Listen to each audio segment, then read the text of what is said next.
So last night, the Denver Nuggets took a 2-0 lead over the Los Angeles Lakers.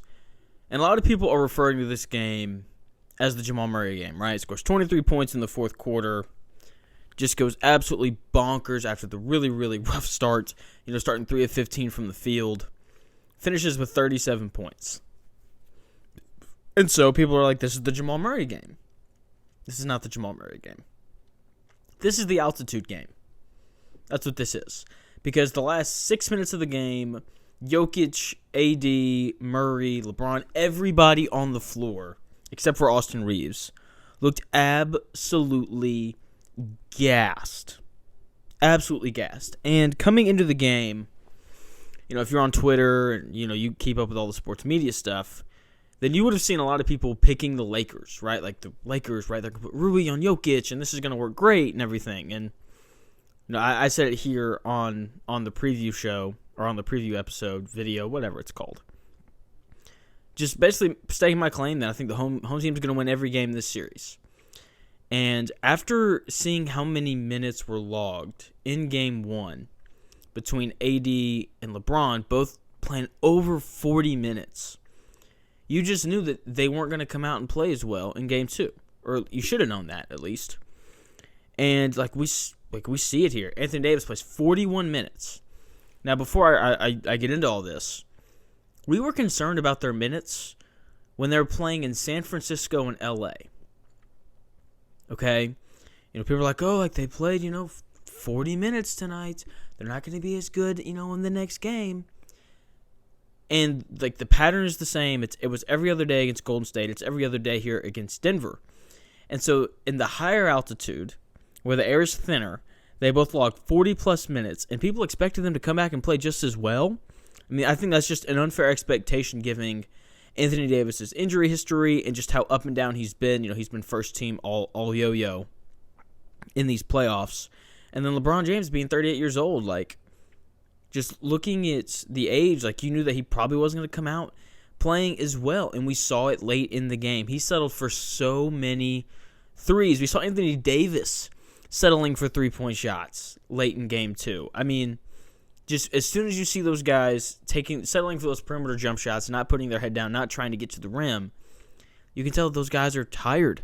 Okay, you see LeBron James flop to the floor, they call the foul on Jokic, and he just sits there, waits as long as he can to get up because he was so tired.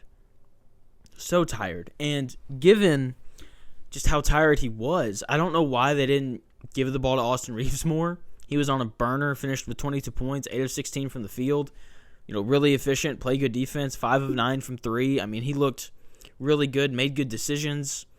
I was kind of surprised that we didn't see something similar to Game 1 in Memphis, right, where Rui and Reeves closed it out because both of those guys were feeling it, right? Rui finishes 8 of 10 from the field, scores 21. As I said, Reeves, 8 of 16, finishes with 23. Both of those guys really had it going. I was kind of surprised that they didn't put the ball in their hands more down the stretch just to give LeBron and Anthony Davis a few possessions off. So I get wanting to attack Jokic and put him in the screen and roll and make him defend. I understand that. But at the same time, if Davis and LeBron are both gassed, you're not going to get what you want from them. And those guys have to play well in order for them to win these games. Because Anthony Davis, because Jokic is going to bring it. And it looks like Jamal Murray is going to bring it. So, was really kind of surprised that we didn't see more Reeves and Rui down the stretch. But yeah, they were just tired. Happens. Going back to LA for Game 3 on, a day's rest. They're traveling. It's going to be rough for them. But they'll be desperate, so they should play well. Moving over to the Nuggets. Man, watching this team play is just incredible. The Sacramento Kings, set the record, whatever, for offensive rating in the NBA in a season or whatever this year. But their offense is not better than Denver's. It's not better than Denver's. Denver gets a good shot every time down the floor. Unless they turn it over, which they did a little bit more than they usually do last night. And it's incredible to watch Jokic, who wasn't super aggressive. I feel like if he wanted to, he could have scored more than 23. He probably should have had more than 23. Early LA wasn't really letting him facilitate like he wants to.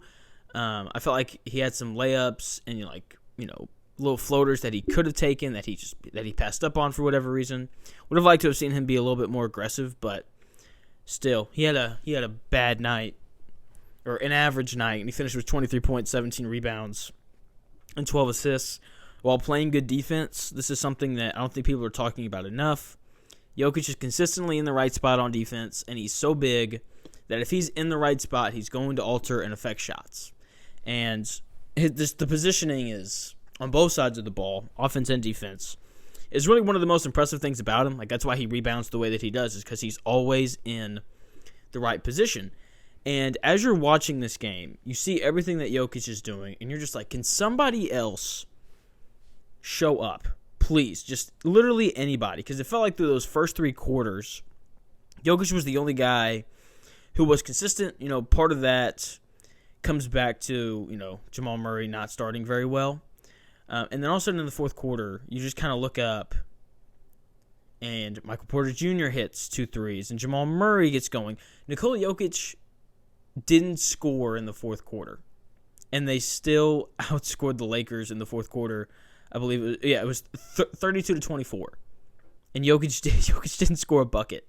They kept running the dribble handoffs.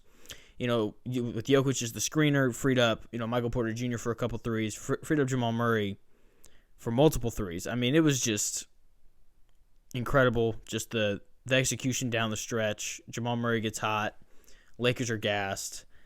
And then the next thing you know, Denver goes up 2-0. Rather impressive win. Really ballsy win. Just the way that they hung in there through those first 3 quarters despite not shooting the ball very well. Because KCP missed a bunch of time because he got in foul trouble. Bruce Brown missed multiple open shots. Jamal Murray, as I've said several times now, he struggled to get it going. Michael Porter Jr. didn't really get it going. Aaron Gordon looks kind of lost on offense when Anthony Davis is defending him. He doesn't really know where to stand.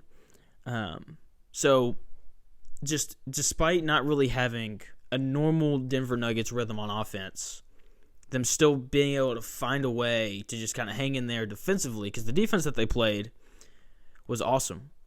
As much as I've talked about how tired Anthony Davis was, you still have to tip your cap to Jokic, who was in the right spot and made life tough on him.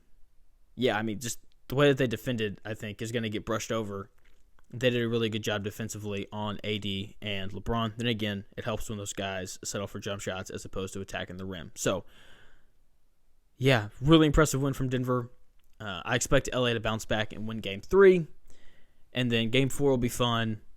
And we'll see what happens there. So we're going to have another video out later tonight between the Miami Heat and the Boston Celtics. They're, a Game 2 reaction from them. Going to have a late night podcast up as well. Cannot wait to do it all. So I hope you enjoyed the video. Drop a like on it. Comment below. Do you think that the Lakers are able to bounce back from this? Do the Nuggets continue to roll? Let me know your thoughts on the series. And then subscribe, if you want more updates. Not updates.